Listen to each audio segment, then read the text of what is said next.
Hey guys, I just wanted to make one more small devlog style video since Master of Command has just released. It's live on Steam right now, so go check it out. Unfortunately, I'm just so busy that I didn't have time to properly edit something together, so there will just be gameplay footage in the background. One thing I also wanted to tell you is that we released a supporter edition which contains a really cool art book and the game's full soundtrack. Now, you might be wondering what is different from the demo version of Master of Command to the release version. If you want to see everything we changed, we put out a changelog on Steam, which I've linked below. Otherwise, in today's video, I'm just going to briefly go over the biggest updates. First, the most obvious change is that you'll have access to all 5 nations and the 15 different army compositions. You can also play through Acts 1 through 3 without any restrictions. In terms of gameplay changes, here's some major things we adjusted. First, the AI now has a defensive stance, so they're no longer constantly attacking, and when they do attack, they'll now maintain a proper formation of a battle line until the combat begins. The campaign HQ bug was fixed, so the headquarters should be coming after you at a consistent day every time now, instead of coming early. When fighting battles, your prisoner rewards are no longer tied to kills, so it's no longer necessary to grind out as many kills as you can to get resources. It's actually the opposite now, so the more men you leave alive, the more men are considered captured. That said, killing enemy soldiers does give your troops veterancy, so now there's a strategic trade-off between killing enemies and leaving them alive for better prisoner rewards. You can also now view the unit trees from the recruitment page, so you can preview units before buying them. All of the guns have also been overhauled. I know a lot of them didn't feel too useful, like the Delft musket, so we redid all the stats and we added a new quality of life feature that lets you compare weapons side by side. The HQ movement speed has also been adjusted so it gains speed over time, making it no longer possible to infinitely outrun it.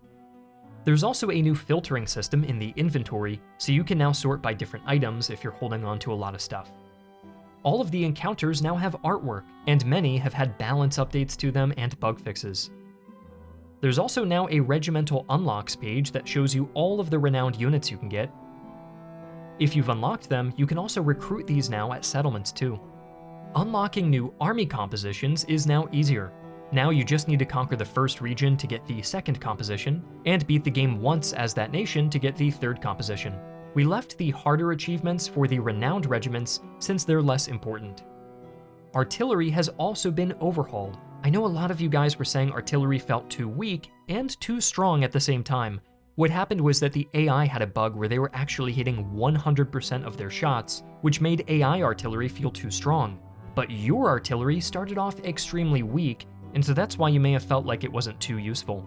What we also did is we brought down the effectiveness of the highest caliber guns like the 12-pounder, and brought up the effectiveness of the lowest caliber guns like the 3-pounder. I also went through every map in the game and gave them a massive extension. So now every map is 33% larger, and I even added a new city map.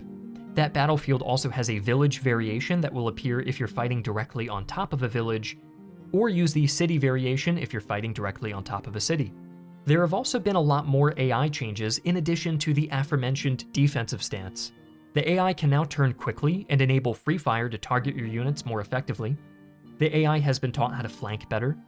The AI cavalry finally uses its carbines, and the AI can no longer run outside the map boundaries. We've also overhauled the entire customization system, so you can now recolor every part of the uniform, and there's a lot more emblems and patterns to play with too.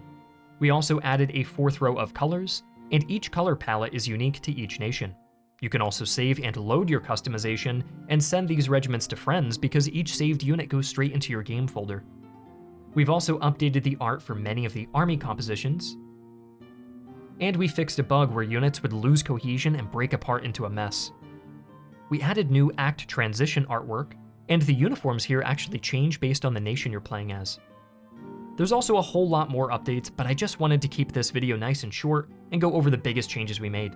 Thank you so much for the support, and hopefully we get to do more of these games in the future with you. I hope you enjoy Master of Command, and don't forget to leave it a review, that would be really helpful.